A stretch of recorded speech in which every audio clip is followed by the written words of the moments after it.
managed to win over the mainstream media. I mean, trust me, in the independent media, we know what this guy is about, and we're never going to trust him again. But he had won over the mainstream media only to blow the whole thing up. And now trying to make everyone forget, oh no, I didn't blow the whole thing up. We're going back to our plans. It's nuts because he is nuts.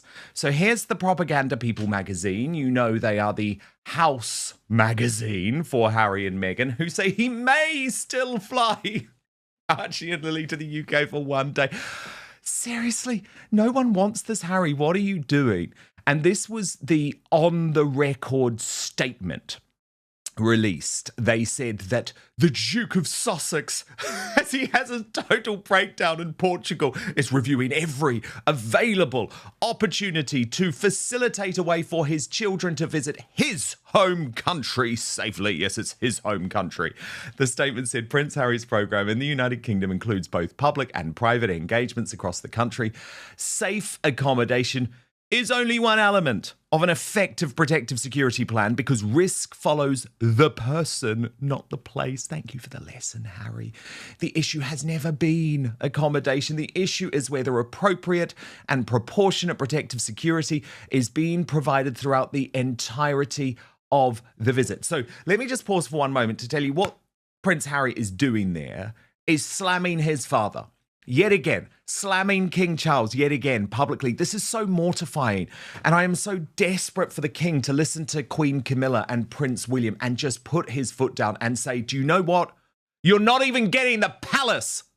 Do you know what? You're not getting to stay in Buckingham Palace because you have shamed this country, shamed the British royal family. You're not even getting the palace. But at the moment, he's not doing that. I'll tell you why he is slamming his father publicly, because what he's saying is, oh, the issue's never been accommodation, so it's not good enough. It's not good enough that the king is going to give us Buckingham Palace. We need more. We need him to overrule a government decision, because then we come, and I apologise because I know it's technical and dull, but we come to the fact that there's RAVEC, which is this committee which has decided that there is no threat to Harry. And so on the record, Harry goes on, the independent risk management board that RAVEC itself decided was necessary last November has still not taken place. When stories like this dominate the headlines, it's easy to focus on the personal conflict. But the bigger story isn't simply about who said what or who disagrees with whom. It's about how years of public disputes have transformed Prince Harry's relationship with the media, the royal family, and even people who were once closely associated with his late mother. Over the past several years, Harry has positioned himself as someone determined to challenge institutions he believes cause harm, not just himself, but to his family. That mission has become a defining part of his public identity. Whether through documentaries, interviews, legal actions, or his memoir, he has consistently argued that accountability matters. For many people, that's an understandable objective. Few would disagree that powerful organizations should be held responsible when they cross ethical or legal boundaries. However, the difficulty is that every new chapter also invites scrutiny of Harry's own consistency. In today's media environment, previous interviews, books, public appearances, and legal testimony are all permanently available. Journalists, commentators, and social media users can compare statements made years apart within minutes. That means even relatively small differences in recollection can become headline news. It's important to recognize that memory is complicated. Psychologists have long explained that human recollection changes over time. People often remember the emotions surrounding an event more vividly than the exact sequence of facts. Trauma, grief, and the passage of years can all influence how someone recalls the past. That doesn't automatically mean someone is being dishonest. But in highly public legal proceedings, consistency carries enormous weight because credibility often becomes just as important as the evidence itself. This creates a difficult balancing act.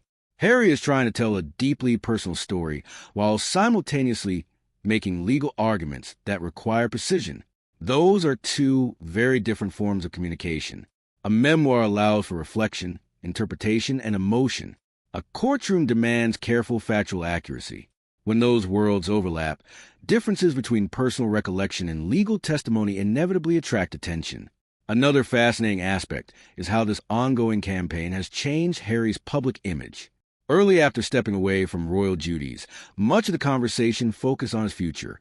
It is therefore difficult to understand how the proportionality of the current arrangements can credibly be maintained without that independent assessment. I'll tell you why, Harry. Because they look at every risk that comes in, every threat that comes in. And your attempt, mate, to manufacture a risk by trying to, and I exposed this at the time, and so did some other wonderful members of the royal community online, despite the fact that your only threat that you can point to is a member of the Sussex squad. And yes, they are crazy, and I've been warning how crazy they are for a long time, but they certainly ain't trying to kill you. You know, they might be trying to hurt me. They're not trying to hurt you, Harry, okay? And that is the only credible threat that you have been able to provide evidence of, and it's not a threat at all. So the fact is, they don't need to call a meeting. They are assessing these threats all the time for loads of high-profile individuals all the time. And if there was any threat to you, then they would provide the security at the appropriate time. Now, Meghan Markle, speaking of appropriate time, believes that this moment is a great time to sell her new honey. Don't buy it, by the way. Sounds awful. Lavender honey sourced from Spain. And this is the whole problem, isn't it?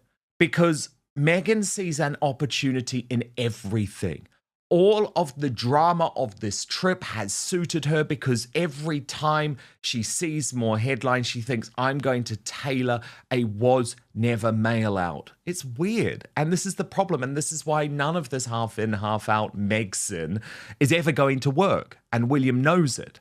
So Buckingham Palace has briefed to Rebecca English, remember she is the head of the Royal Rota, works at the Daily Mail, that Prince Harry now has a mountain to climb to fix his PR own goal as the security row overshadows the UK trip. No one knows who is coming. Palace accommodation offer remains not accepted and patience is pushed to its limits by tiresome psychodrama. Now, what's interesting about this, of course, is this is the so-called men in grey suits.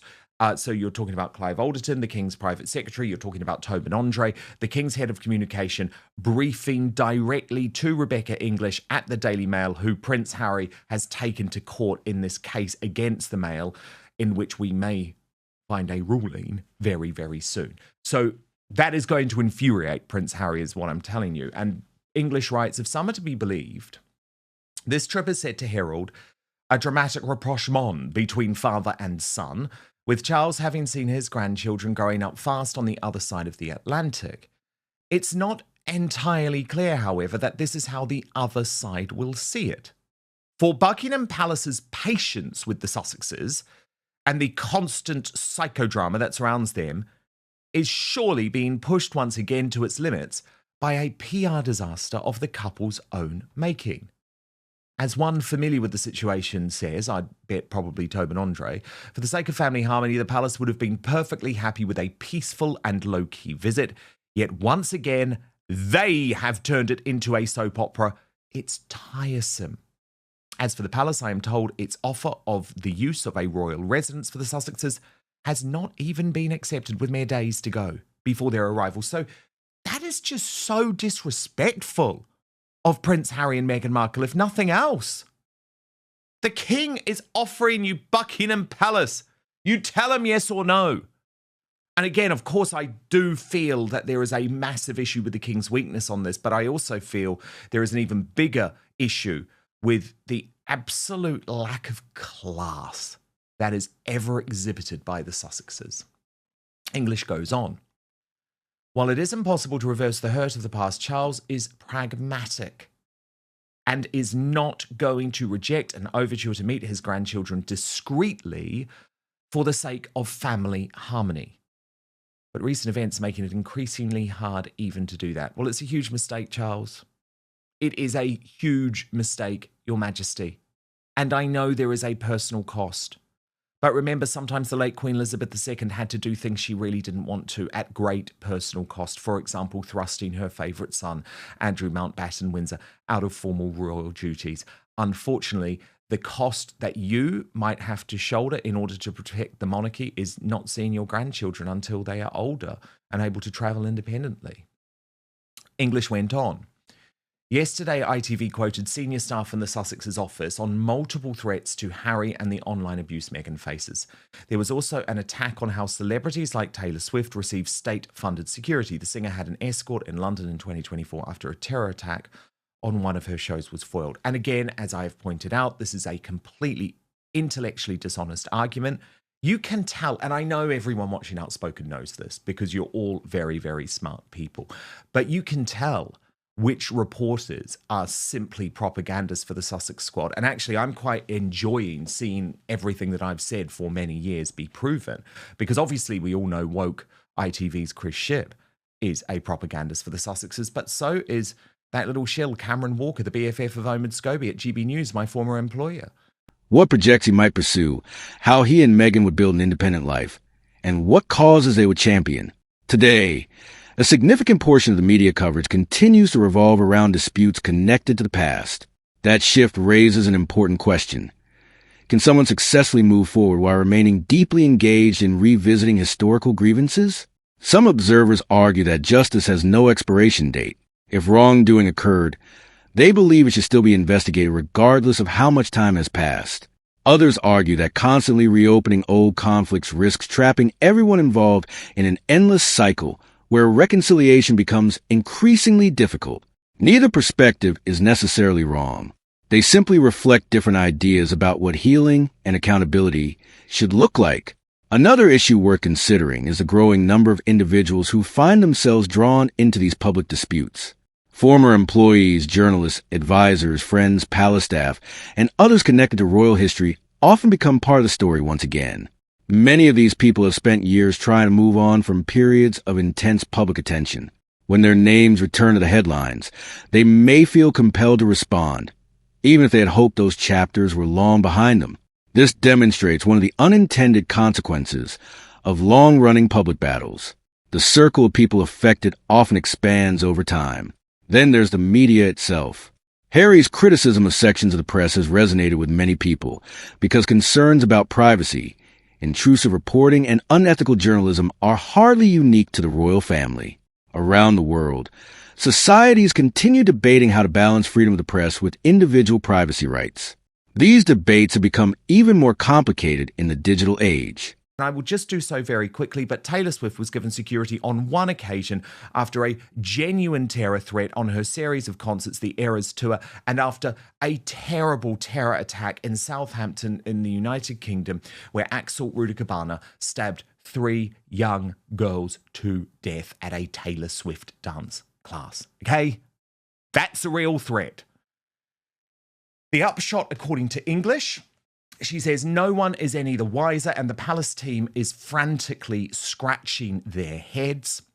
Those in royal circles believe the debacle has turned what could have been positive PR for the Sussexes into a disaster before they even set foot in the country. And again, I just stress, this is not good for the British royal family. The British royal family is better than this. The British royal family organises its affairs weeks and months in advance. The British royal family does not need to bow down to its 2 most hated members. Or let's just say former members now, because Harry may be a royal by blood, but I don't think any of us consider Meghan part of that family. Tom Sykes, who has been very angry with the fact that he took the Sussex spin for granted, has now reported on this U-turn, with the Sussexes saying they are still coming to the UK, which is just nuts, of course, because on Friday, released to the mainstream media shills, was the detailed operational note confirming that they were going to be here from Tuesday, July 7th to Saturday, July 11th, with a whole load of engagements, including Wellchild and Scotty's Little Soldiers, and that was all made official. And as Tom explains, there is really nothing sacred in journalism except an operational note. So the media reported the trip is definitely happening. 22 hours later on Saturday evening, they blew the whole thing up. And it was because of security, which their own note had conceded was not available. He also makes the point that it is completely bizarre that this story was leaked to the Sun newspaper that Prince Harry hated just a few months ago after that £10 million settlement on the steps of the High Court. And he says that Harry had known that he hadn't had security for half a decade. The idea that the continuation of the status quo represented a bolt from the blue was and remains absolutely ridiculous. So Tom Sykes asks, what was Saturday really about? And I think that's what everyone really needs to look into. And he says that he believes it was entirely cynical.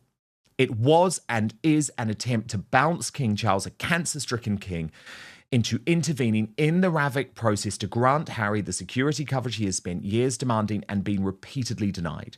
The children, as usual, were the lever. We have seen this playbook before. Harry asked his father during the Frogmore eviction dispute whether he wanted to see his grandchildren again. A friend of the king described the pattern to me as emotional blackmail and beyond contempt. The king, to his very great credit, has made it clear that he is not going to intervene in the RAVIC process. However, he has offered the royal estate. Sykes added, I have said all weekend that I think they will come. I don't think Meghan cannot afford to. The royal connection is the asset. Without it, the glamour fades and the commercial appeal already weekend vanished. Netflix has divested from Meghan's brand. Archwell Productions is a mere label. The celebrity friendships have collapsed. One off is a joke. This entire exercise has the character of brand therapy dressed up as a family reunion.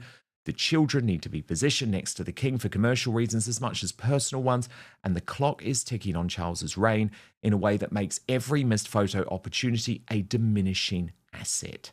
They ain't going to get one with William, but the king is making a terrible mistake. I have said it before and I will say it again. King Charles was wrong to offer them accommodation, to offer to meet them. That he is continuing to do so after the weekend's shenanigans is insanity. And it is insanity. But I would argue it is also insanity treating Prince Harry and Meghan Markle's team as if they are anything other than liars. And the proof has been in the pudding since the Oprah Winfrey interview. But I just wish people would know my experience a little bit more, because Harry and Meghan have been lying to me since 2018. And it doesn't matter which PR is representing them. It doesn't matter if they're relying on a courtier from the royal family to spread those lies. The lies are all there. They lied about everything to do with their time within the royal family, even when they were within the royal family. They lied about the truth of Archie's birth, even when they were within the royal family. And so it sickens me to see members of the royal rota bend down to these liars and repeat lies in mainstream publications that used to be trusted.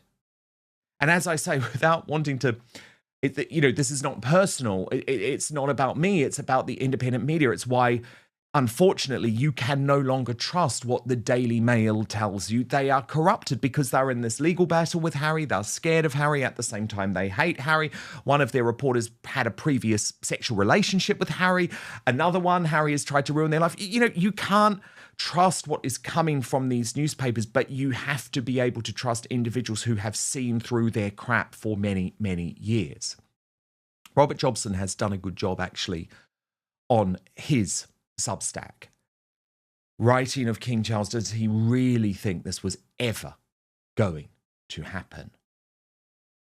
And he says that for a while, and this is what's good about Robert Jobson, he's admitted that he got it wrong and that he was wrong to trust Harry.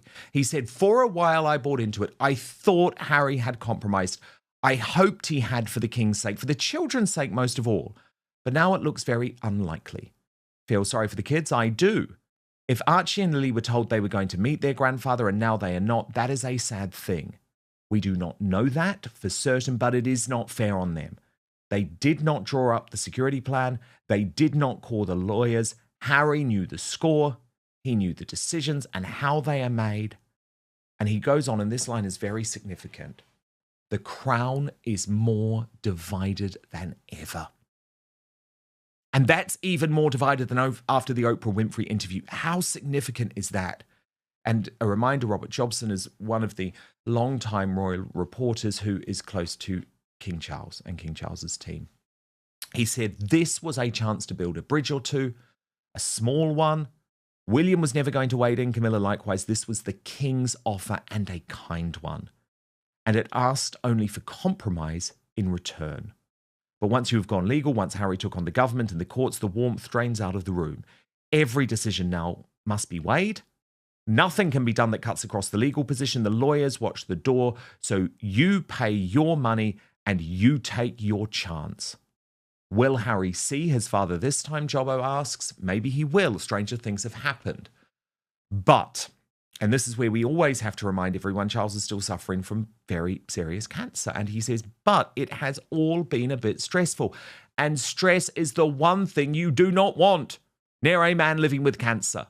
The king needs to be left on an even keel. That is what should concern us most. Not the seating plan, not the security detail, but keeping the king steady. A sad story, and one that proves pretty much that this crown will stay divided.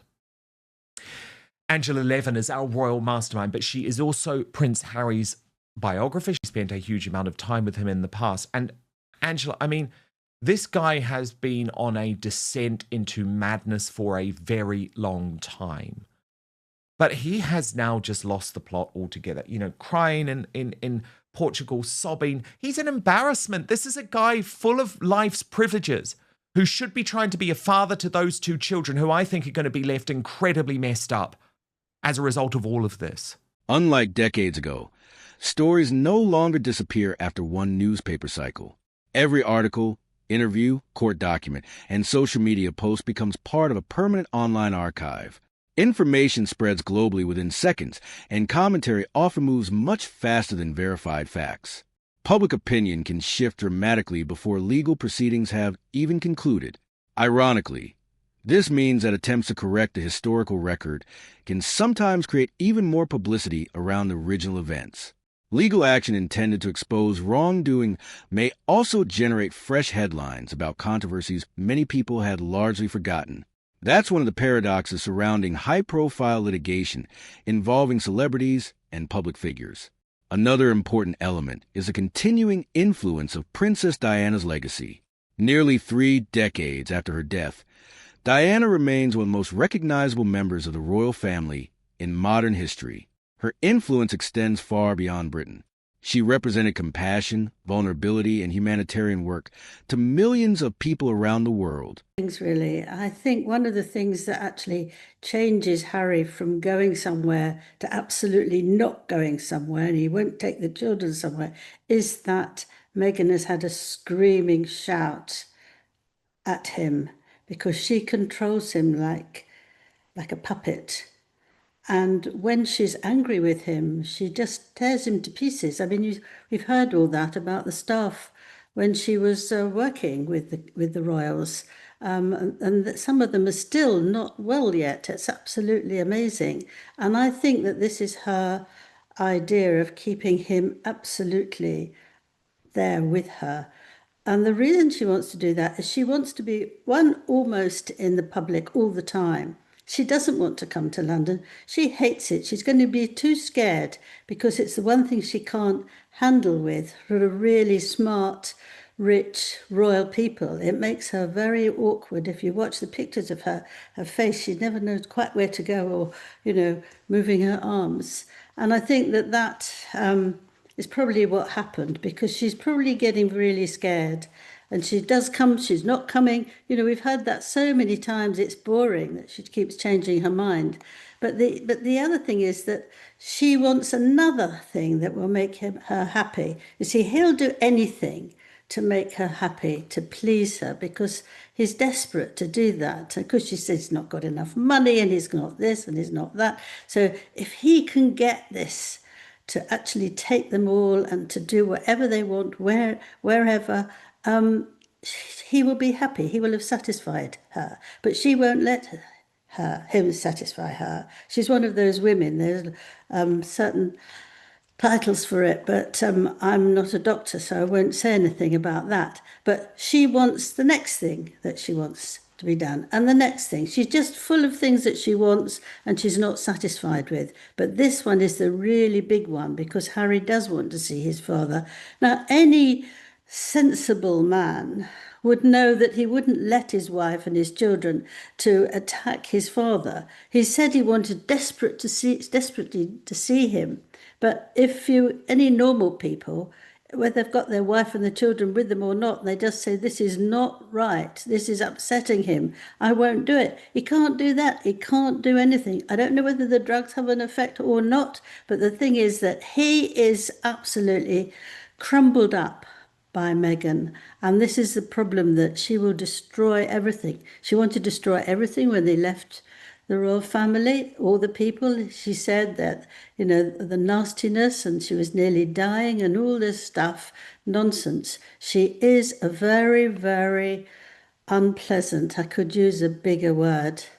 And that's, I think, why Harry's got it so badly. And he's just jittering because he can't get it right. And I think the other thing is, because he is actually obviously not very well at the moment, to let him bring over the two children and go round with them without Meghan. First of all, they're going to be awake all day the night before, and then they're going to come out and they're not actually going to fall into the arms of the king. It's very difficult for small children to know somebody they've never seen, who they've been told that is very important. Mummy and Daddy met this very important grandpa, and make it very difficult for him. So he would have to take nannies, and who's going to pay for them as well as the children? I mean, it is the most biggest nonsense. And when Harry says they'll just come for a day, I mean, what a terrible day for small children. They're not ready to do all that in one day. It doesn't make any sense to me as a sort of woman and a mother. You can't do that with children. No, exactly. Shipping them in and shipping them out in 24 hours. No, that is such a good point, Angela. It really is. Look, we're going to continue this discussion in the Royal Uncancelled After Show, but I do want to talk to you about Catherine, because it's just been incredible to see more pictures and details emerge from her wonderful Three Peaks challenge, which Meghan Markle obviously couldn't deal with the fact that she did this secretly. And we're learning a little bit more about one of the guys who she met up with. This is someone called Hubert Mensah and his team, who were also climbing the Three Peaks. And Hubert Mensah wrote, "This weekend, we set ourselves one goal: complete the Three Peaks. We started in Scotland, made our way to England, and finally finished in Wales. Each of us had our own personal reasons for why this challenge meant so much. A group of people from different backgrounds, religions, races, and walks of life came together with one shared goal: to complete the Three Peaks as a team.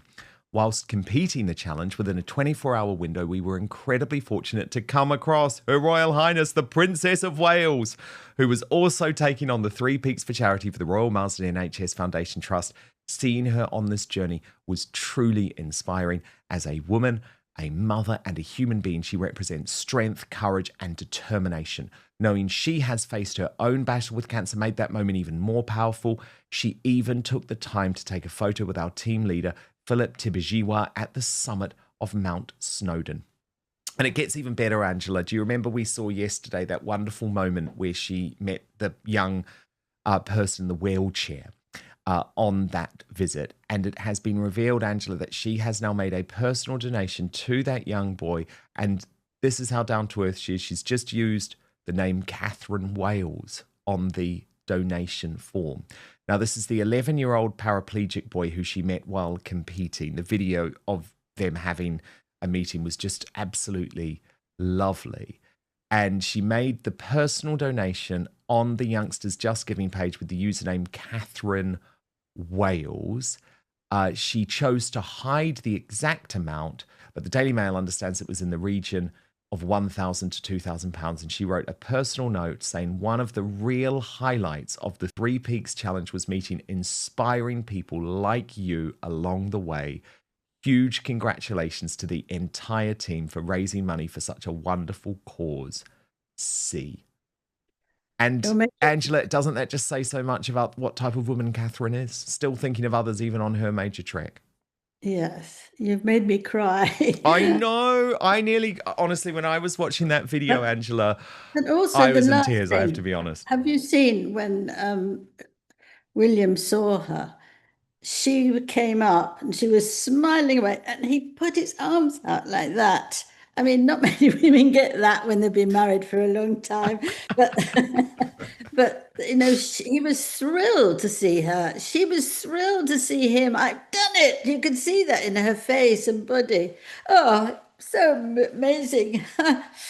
I She's know. a wonderful woman. She's got, that's why it's so awful when people are unkind to her, and Meghan's trying her best to bring her down. She won't. She's got no idea how to do it. Whereas Catherine is a natural, kind, wonderful, respectful, um, wonderful woman. I know, and she Really. did it all, Angela. She did it all without any publicity whatsoever, with Yes. hardly any security. And she didn't try and stop people taking pictures or anything like that. She had the interactions. I just thought it was absolutely amazing. But look, Angela, we've got to get into the rest of the royal news. Because of that enduring legacy, any modern story connected to her immediately carries emotional significance. For Harry, references to his mother are deeply personal.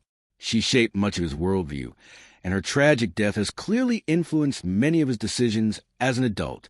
That's entirely understandable. At the same time, public discussion about Diana often becomes emotionally charged because different people remember her in different ways. Family members, former colleagues, journalists, friends, historians, and members of the public all have their own perspectives. Those competing memories don't always align, making it increasingly difficult to establish a single accepted narrative. This illustrates a broader truth about history itself. History is often remembered through personal experiences rather than objective records alone.